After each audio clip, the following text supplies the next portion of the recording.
Amanda, I want to play a game.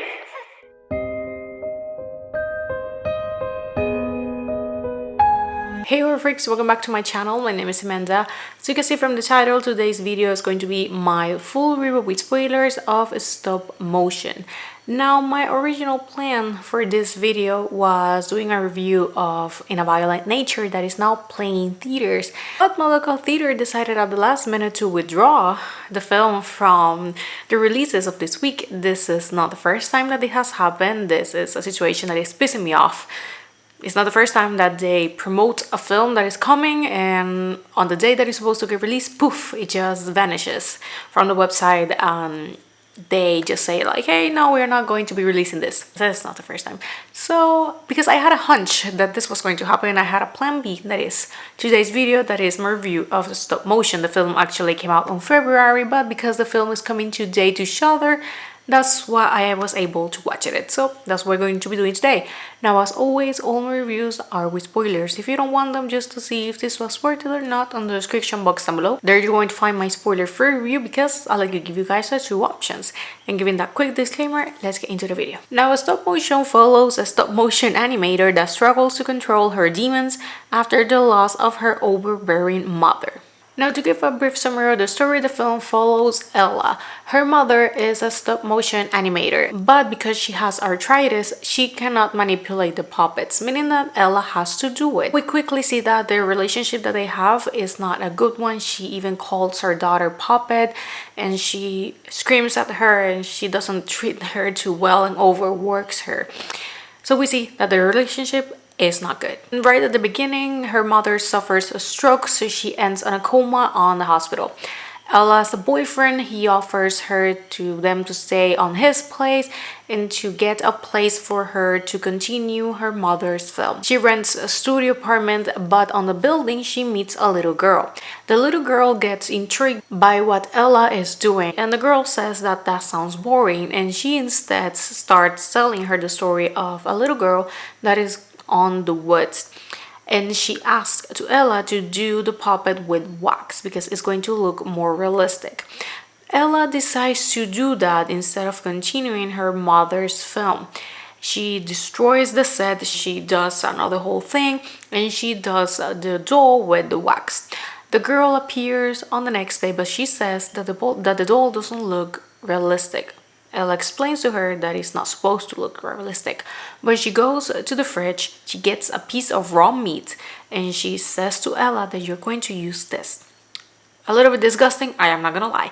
So Ella, she complies and she uses the meat to give her a more realistic and grotesque look to the girl. And the little girl continues the story. Now she's being chased by a man, and he's supposed to be looking at her 3 times. And while all of this is happening, Ella starts to hallucinate that a man similar to the story is following her. So she's having these hallucinations, although she believes it's for a drug that she takes at some point, that she doesn't. She realizes that it was just her imagination, she didn't take the drug. And as the story progresses, her relationship with her boyfriend and her boyfriend's sister, that is also an animator, gets stranded, and things get weirder and weirder. Or also her mom dies, and she is by the end full on the film and the story with the little girl. She even kills the girl, but when she looks to her side, the girl is right next to her, like nothing happened. She even at some point wakes up in a hospital and she has a wound on her leg. And after she kills the girl says to her that she needs to improve the puppet. So what she does is that she opens her wound on her leg and takes a bit of her own muscle. And in that moment, her boyfriend and his sister, they appear on the studio apartment. They try to take her out, but she freaks out a little bit. She kills the boyfriend's sister with the tripod. She pushes her boyfriend through the stairs, uses their flesh to redo the puppets, but this time life-size. But when she does this, the Ashman, that is the one that is following the girl in the story, he kind of gets into life, and the girl says like, this is not supposed to be part of the story. And the Ashman gets to her and he goes to Ella and kind of melts her face. It's pretty grotesque. And the film concludes with Elle on a little cabin in the woods, similar to the one that she did for the film. We have the little girl where she's watching a footage of Elle bleeding to death, and we see the wound on her legs. And Elle gets into a box, she closes it, and it ends. Now, getting into the review, ever since I saw the trailer and the premise, I was really looking forward to watch it, since I really like stop motion films. And the fact that this one is a combination of a stop motion with live action, I thought it was pretty cool because they mix these two things on the film, and I think that they did a pretty good job with that. So getting very quickly, I really like it, the look of the puppets for the stop motion. They look very grotesque, creepy as hell. The fact that they use the flesh and the raw meat, they definitely adds to it. Pretty cool. The concept, I thought it was pretty cool and original. The story, it may be a little bit slow, I'm not gonna lie. This is such a slow pace. It's not the type of film that it's full pack of action and a lot of emotions, since this one is a psychological horror, and don't expect this film to be like a lot of chasing scenes maybe, or high anxiety type of thing. This one's more calm. When it comes to the acting, I think that they did a pretty good job, but I'm not gonna lie that the girl was annoying. I'm pretty sure that that was the point, because Ella gets annoyed by the girl at the beginning, but so was I. The girl by the end is way less annoying, but at the beginning was like, girl, please stop and leave. She was very annoying, but if that was the point that I am pretty sure that it was, they did a pretty good job with that. The girl that plays Ella, I think that she did a good job. We see how she's not emotionally well from the beginning, and by the time they ends, she's a mess, and she was able to project that. Her mother, she wasn't good with Ella. We don't really see much of her, it's only just the beginning, but by only those scenes, damn, like you can really feel how that relationship mother and daughter is. Of course, it's not a good one, but they were able to project those emotions. When it comes to the script, I didn't feel that it was outstanding. I thought that it was pretty normal, pretty okay. The film is impressive when it comes to the practical effects for the puppets and also for her wound on her leg. I felt that. It's disgusting, but I don't mean that in a bad way. If you don't like that type of stuff, maybe you shouldn't watch this. Not gonna lie, that at the same time I was expecting a little bit more of blood and like grotesque and gore type of stuff. I was expecting a little bit more on that, but I am not mad with what we got. Once again, I really like the puppet because it's creepy as hell, and I think that it fits definitely, because the creepier the better when it comes to this. Adds to the atmosphere that I thought it was pretty cool.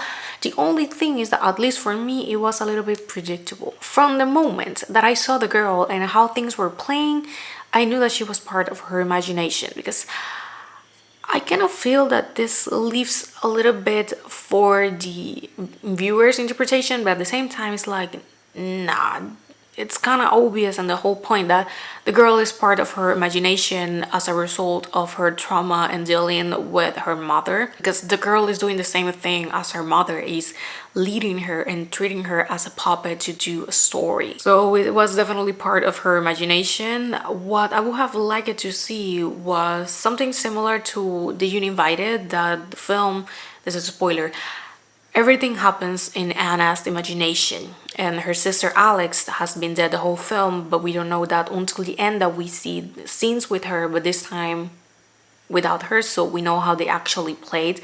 So of course, maybe it will have taken away a little bit from the ending and that maybe shock moment, but at the same time, I felt that it was predictable. The fact that the girl was part of her imagination, so I think that they could have played that way. So maybe we could have seen from the other side how it actually looked, seeing Ella and her mental breakdowns, and her maybe talking alone, or maybe not talking at all and just doing stuff. Because when she wakes up, she realizes that she does this, but she, on her mind, she saw other stuff. Maybe how her boyfriend was seeing the situation, because her boyfriend at some point is like, you need to stop working with this. This is not good for you. but of course she doesn't listen. So I think that they could have added for maybe a brief moment, seeing a switch of how the scenes actually played, because definitely for me the girl was part of her imagination, but again it was predictable. But still, I enjoy the film. It's a film that I could rewatch, definitely not every single day. I definitely feel that I have to be in the mood to watch it, but I still think that it's pretty good and definitely worth watching. So if this the type of horror that you like, you're going to enjoy it. Now for me at least, this film is a 3.5 out of 5, and a 7.5 out of 10 is definitely one of my favorites of the year, because the reality is that that list is quite short. We haven't had that many good ones. Well, of course we had some pretty good ones this year, but so far that list of my favorites of this year is quite short, but this one is on it. Once again, this film is now available in Shudder, but this one came out in February. It's also available on video on demand to rent since a couple months ago, but I waited for Shudder because if I have the streaming service, it's the least I can do. And with this, I end the video and the review.